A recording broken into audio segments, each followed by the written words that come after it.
Hello and welcome to the Horizon League One Team Summer Series. Everything's on Zoom, so why wouldn't we have some stuff on Zoom for you in the summer here at Horizon League? I'm Will Haskett, pleased and privileged to be here to bring you this three-part series and what has been probably the most fascinating, frustrating, interesting, however you want to view it, last few months for all of us, no matter our relationship with the Horizon League. And while the COVID-19 pandemic has certainly reshaped the way that we think about college athletics and what our future, short-term and long-term sort of looks like, we'd be certainly remiss if we didn't spend some time on what has become a huge cultural moment for our society and for college athletics over the last month and a half or so. And so we're dedicating the first part of this three-part series to racial injustice and everything that is going in the wake of the George Floyd murders and the Black Lives Matter movement. I would be remiss if I didn't thank the Horizon League for taking the leadership opportunity to make this happen. And while so many leagues and organizations have rightfully put out statements at the beginning of this, if we truly want to see social justice and change happen, continuing the conversation for lasting impact is what we hopefully are trying to do today. So thank you to the Horizon League for making this possible.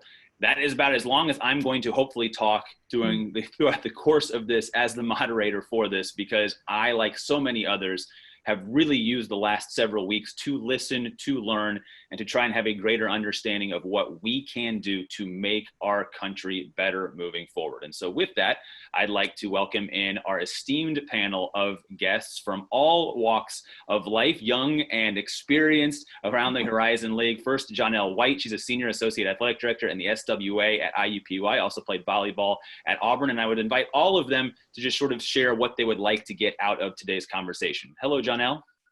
Hello. Thank you so much, Will, for that introduction. And I, too, want to thank the Horizon League for taking bold steps to start these conversations and present these platforms, not just for our administrators and for everybody, but most importantly for our student athletes. They need to know that we have their back, that we're here for them, as well as our colleagues. So excited to be a part of this today and really just continuing to move the conversations forward. As I've mentioned to some colleagues across this league as well as outside, I'm ready for some solutions. I'm ready to move towards solutions. These conversations are great.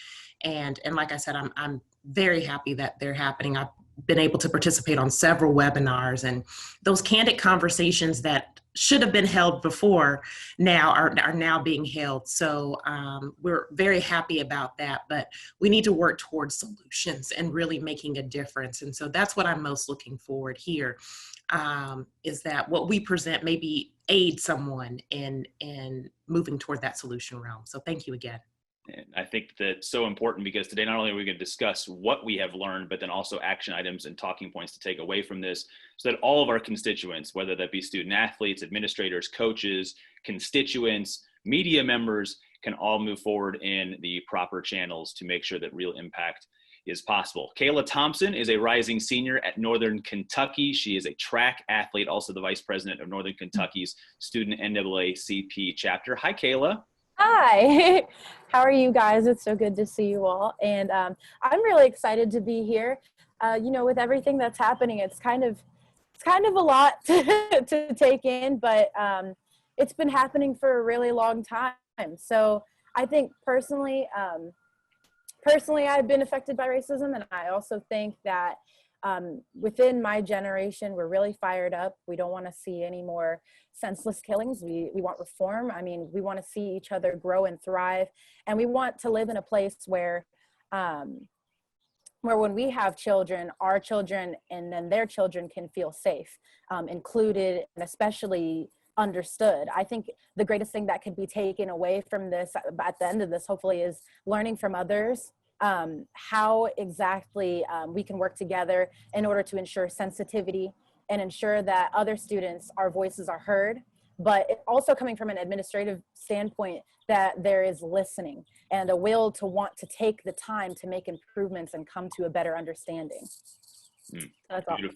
Beautifully said. Looking forward to the student athlete perspective from Kale on this one. Mike Peterson is a board of trustees member at Youngstown State, a former football athlete for the Penguins as well. Also a former law enforcement, now a business owner in the community. Hello, Mike. Hey, Will. Hey, glad to see everyone out there. And thank you very much, Horizon League, for allowing us the opportunity to talk. I'm just excited for the communication. I think we're at a point in our society that not having a conversation at this point in time has been irresponsible. I do think it allows all of us to be able to share what our feelings and our experiences are, and then to grow from that. What I'm excited about is when this is all over is breaking the huddle. The huddle's not the game. This will give us the time to, once we talk, to actually go out and execute it, and to see young folks and folks that are experienced. By the way, Will, great recovery when you said young and experienced. I like that. Get together and share. And, you know, Kayla, what you just said, I think about all the time. I have 2 daughters, and this to me will give them an opportunity to live in a country where they have the opportunity to be, to grow, and to live regardless of what they look like, how the color of their skin. So I'm excited for the opportunity. No doubt. No doubt. Thank you so much. And last but not least, Doria Glantz is a counseling professor at Northern Kentucky, also played basketball at Wright State. So we've got plenty of Horizon League representation from Doria's standpoint. How are you? I'm doing just fine. Thank you, guys. It's good to see you all this morning.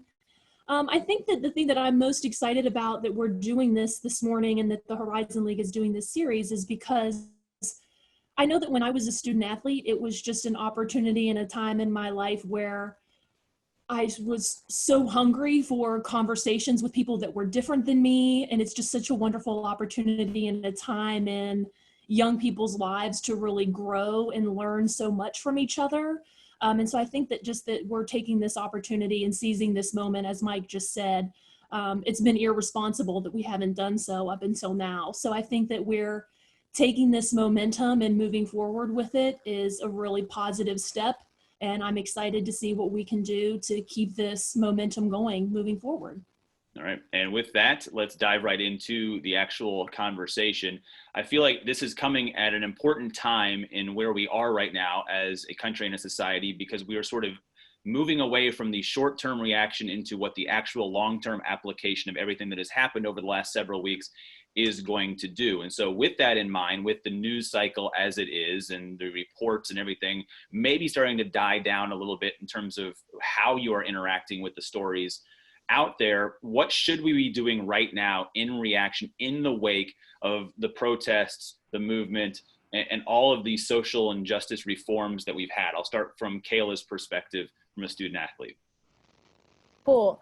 So I think that ultimately, to me, sensitivity is key. When things like this is happening in our country, it's actually happening all around the world. But, you know, we from a standpoint, we see it happening in our country because this is the newsreel we're watching. So, but at what point does everyone get to take a breath and feel safe and feel like they're in a good place? So I think it can start within individual departments, ensuring that some sort of diversity and inclusion training, as well as like rules and regulations and guidelines that's going to be followed when certain things happen. Like even if it's between a coach and a student, or even if it's just between students, because that does happen. I think that from an administration standpoint, nothing should be swept under the rug, and certain things shouldn't be tolerated. And so I'll just tell a brief story. One of my fellow track athletes, she goes to a different school. She had told me that she had a coach that had consistently made racially insensitive remarks to her. When she had asked her, you know, this makes me uncomfortable. I would really prefer, you know, if you wouldn't say those things to me, especially around my teammates. It makes me and my work feel like I've been, in a sense, kind of put down, you know, like my work isn't as good as everybody else. And he told her that she was being too sensitive. So when she took it to his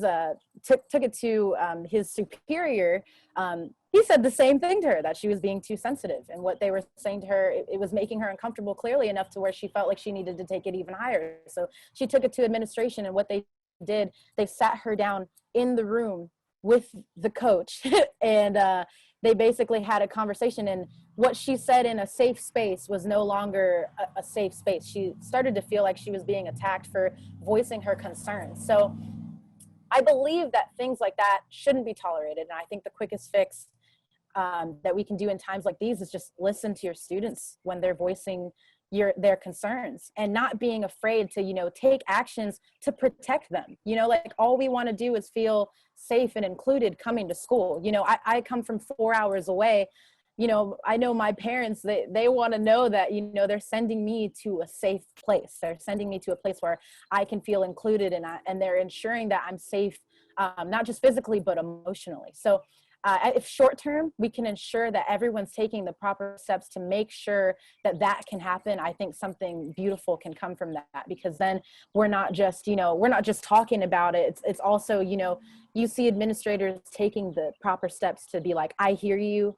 I don't want you to feel like that. I want you to feel safe. And I think that's the biggest, you know, takeaway I can give from all that. So Yeah. And Janelle, from an administrative standpoint, what's so interesting about this time is that we're also shut down. I mean, athletics doesn't look the way that it once did. You now have an opportunity to really address a lot of these individual situations, and then also be in a position where, you know, student athletes aren't on campuses and working out. And we've gotten away from the routine of just the practice, the day in and day out sort of stuff. So what does this time allow administratively organizations to do to make sure that some of these actions are processed moving forward? Absolutely. You know, I think Kayla hit the nail on the head in mentioning sensitivity, in mentioning continuing the conversation. That's the biggest piece. And we have platforms like Zoom. We have platforms like Microsoft Teams. There's ways to get your student athletes and your administration and your coaches together to start having these conversations. And, you know, I would suggest small groups, maybe a large group initially, so everybody feels comfortable. You know, we continue to talk about that word of comfort, but at some point in time, we're all going to have to get uncomfortable. We're all going to have to make ourselves vulnerable and be okay with that. And that's going to be difficult. But, you know, that's where the solutions come from. When we really sit back and we listen, and we talk about active listening, you have to listen, hear, sit with it for a little bit, and really understand either what your student athletes are saying to you or what your colleagues are saying to you and how they feel. You've probably never felt that emotion. You don't know what that feels like, but don't dismiss what they're saying. And the other piece that I want to add from an administrative standpoint is that we have to be intentional. We can't just have something to have something.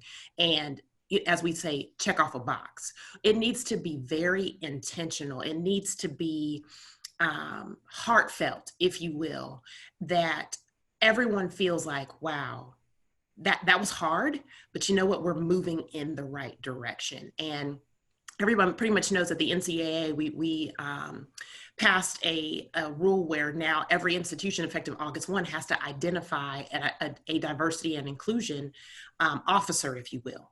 And if you don't have one in athletics, that's fine. You can utilize someone on your campus. Most campuses have a diversity, equity, inclusion office or something like that. So this is the time right now, because we're not on campus. Yes, we have our committees. We're trying to restart. We're trying to get everybody back as safely as possible. But this is the time to connect with those individuals and start having those conversations. And what is this going to look like? How can we make this informative, and what can we do to really start moving in the right direction? And that's when colleagues will know, that's when administrative coaches, student athletes will know that you really mean business from an administrative standpoint.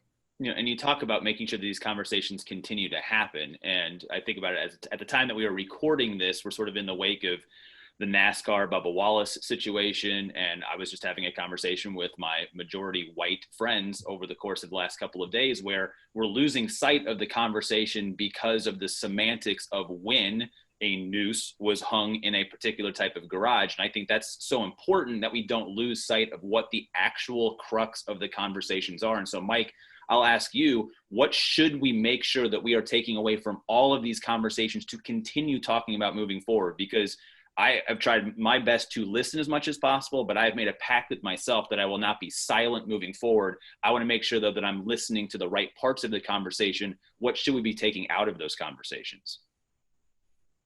So I think just to listen and look, we keep talking about communication here, but and sometimes we get a little hypocritical, everyone in this conversation, because if I'm going to talk to you, I need to be honest and be real. And maybe something that I say may sound offensive, But if it's my experience and my thoughts, let me get it out so that way you can help me progress and say, you know what, dude, okay, I'm so sorry I said dude, I apologize. Bad habit. But I get it now. I never thought of it that way, right? Listen, I had someone say to me a couple years ago, he said, you know, my dad raised me to believe that Martin Luther King was like this agitator, right? And, you know, my initial reaction was like, you know, are you crazy? Are you an idiot, right? And then it hit me. It's like, whoa, wait a minute. That's how his dad raised him. What an awesome opportunity for me to sit down and share with him the joys and the blessings of Martin Luther King and the message, so on and so forth. So if we can be honest with each other, if we allow, whether you black, white, red, yellow, everyone to sit down and to be able to be honest and communicate. Look, we all have different experiences. There are folks on here that are white. You still have different experiences. Folks that on this call that are black, we have had different experiences. Growth comes from actually being able to talk about it and not being afraid because of something I say or didn't say to be judged by. That this communication piece and what we're doing now, we debate instead of converse, right? So it's all about who's right and who's wrong instead of, wow, man, I never thought about that. I'll just leave you with this on this topic. When I was in high school, this is why I'm so passionate about this part. When I was in high school, I went to Boys State. You know, I don't know if you guys know what Boys and Girls State is outside of Ohio, but I'm not sure how I got picked academically. But anyway, I went to Boys State, and my roommate was this white kid from a rural part of Ohio, and he had never met a black person. So he didn't speak to me, okay? So while we're in this room, you know, I'm getting a little irritated because he didn't say a word. So now I'm assuming this kid's, you know, the head of the clan, right? I mean, just a pure racist. So I decide he's not going to speak to me. Not only am I not going to speak to him, right? I'm going to let him know I don't like him. So we never said a word, and I would, you know, have my mean face on, and he would have his on. And then on the third day there, something happened, and we just began to talk. Now, he's like, Mike, I've never met a black person in my life, right? And where I grew up, we didn't have a whole lot of interaction with white folks. So we sat down and we talked, and let me tell you, well, we became friends in high school and then talked long after we left to go to college. That's communication. That is, we had a real conversation, real dialogue, and it made a huge difference. So hopefully that is what we take from this. Not I'm right, you're right. It's like, man, let's understand each other, because once we understand each other, we can help each other. Yeah, and I'm curious too, Mike, because with a previous career in law enforcement too, I feel like that's sort of become a polarizing, are we really having a conversation, or are we taking sort of sides in the last couple of weeks and all of these sort of, the protests to the conversations to the politicization within the media and everything that's going on with it. What are your thoughts in terms of the conversations that are maybe lost within that? So listen, I was in law enforcement for about 11 years, and I loved it. I loved everything about it. I worked the most dangerous zone in the city, and I loved it. I grew up in that type of environment and area, so for me, it was an opportunity to give back. I met a lot of good brothers and sisters, white and black, who were law enforcement officers. And so I do challenge people this, and I will always challenge people. As a black man, I don't want you to ever stereotype me. I don't want you to lump me in because you see this going on over here. So you want to now lump me in and say I'm one of those folks, right? And all of a sudden, one is going to represent the masses. I'm going to say the same from the law enforcement standpoint, right? I will never, ever do what I hate. And I always challenge people, never do what you hate. There are good law enforcement people who really care about the community. What happened in Minneapolis, that officer should be under the jail.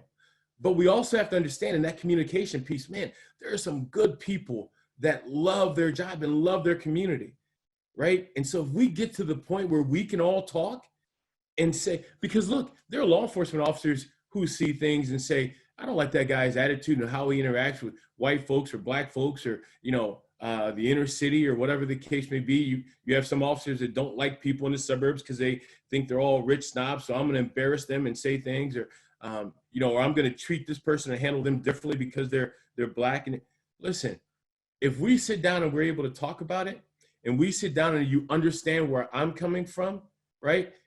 And I had to say this because I was having a discussion with someone else, and they said, they made this jump of, wow, so you're saying, the situation that happened, there's some reason or some understanding. No, well, there was a reason it happened with Floyd, right? Officer was an idiot. Officer was racist. Officer, whatever it is, he was just a bad officer, right? And in law enforcement, as far as I'm concerned, we are obligated to take those police officers that we know are problems and get rid of them. Okay, whether it's getting them charged, whatever the case may be. But boy, you didn't know that until we started talking. You just assumed the thin blue line, right? The thin blue line for some of those law enforcement folks means that is the line where we protect our society and our community. It's not the line that says we protect our officers, right? Because the reality is, as a police officer, I hate when it comes to crime. So if you're an officer who you treat people wrong, or you're a criminal, or you do wrong things, you are the person I hate. I have no problem putting handcuffs on you. But until we talk about it and discuss it, I think it's just missed out. And so we just continue to argue. And that is where we miss the opportunity for growth. Well said. Well said. And so that growth coming from those conversations, I want to get to a little bit of a tactical side of this and bring in Dory about how we assure ourselves that these short-term conversations actually lead to sustainable long-term action. What are ways to make sure that we are making sure we're getting something out of this that can actually lead to sustainable change? Sure. And I have a very simple directive, although that doesn't imply ease, right? We know that simple is not easy. Jonelle just hit the nail on the head when she said intentionality.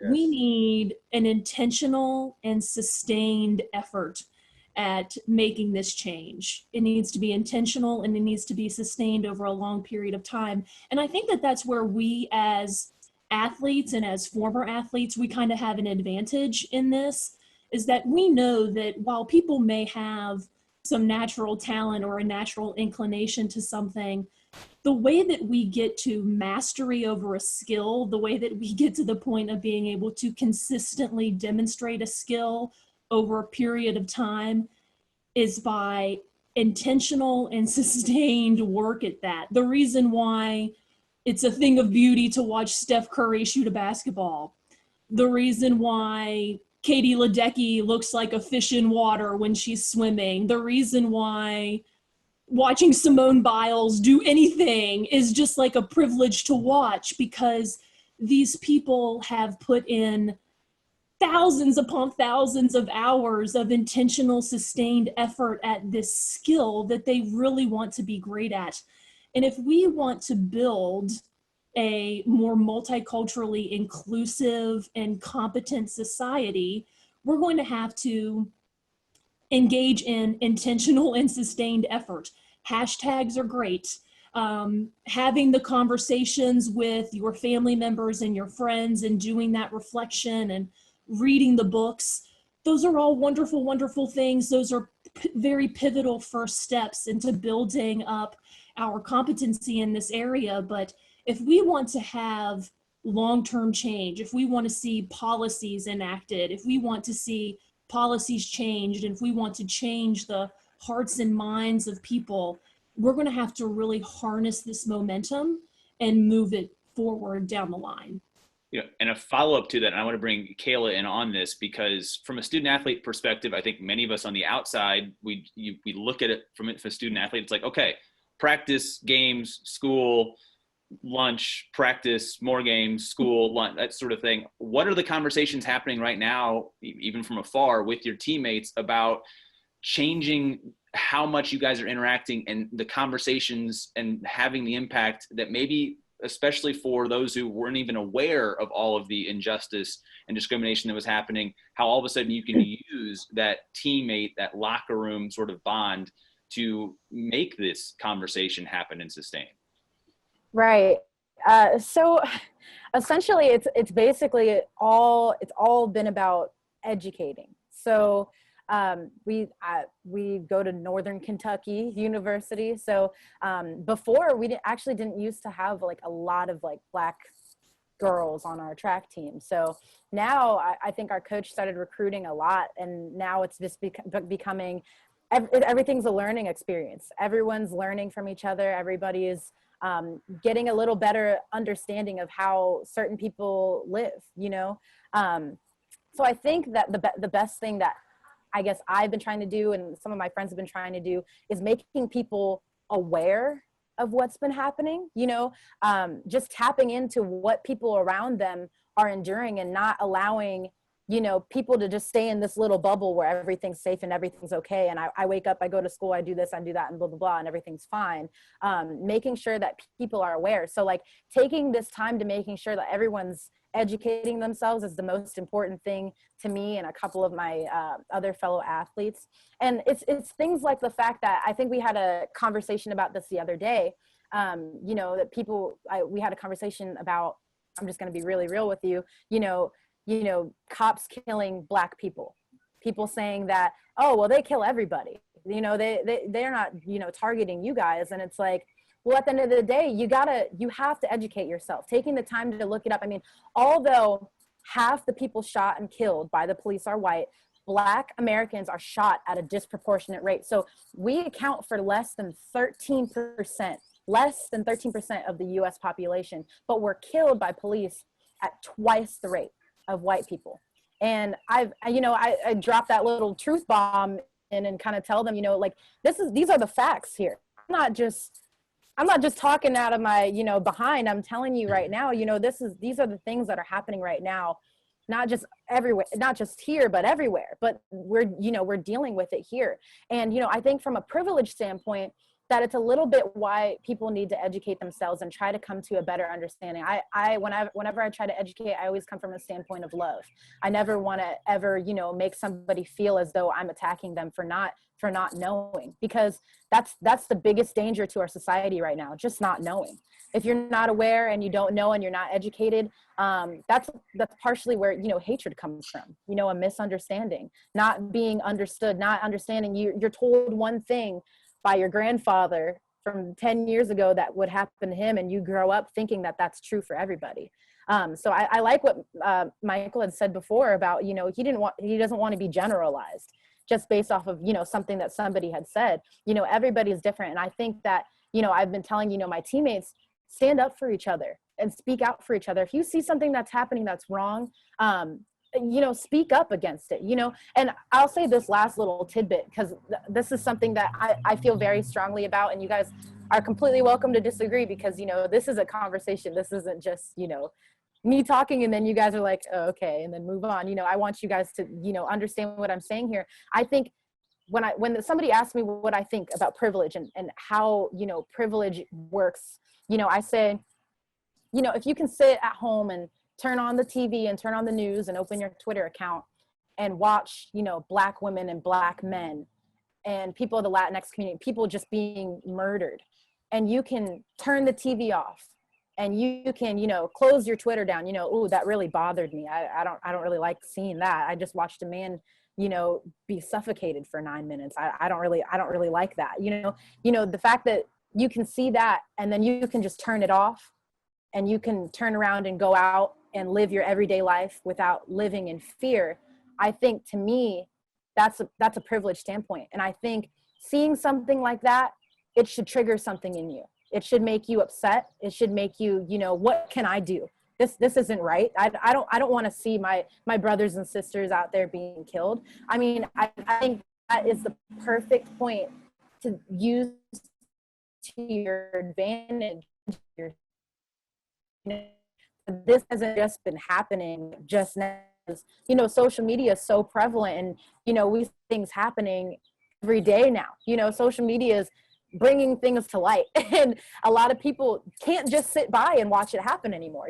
Things are beginning to happen. So I think that if you can take that privilege and say, well, I don't want to sit that anymore, I'm going to turn off and walk away and continue on with, say, how do I educate myself? I think the best thing that can happen.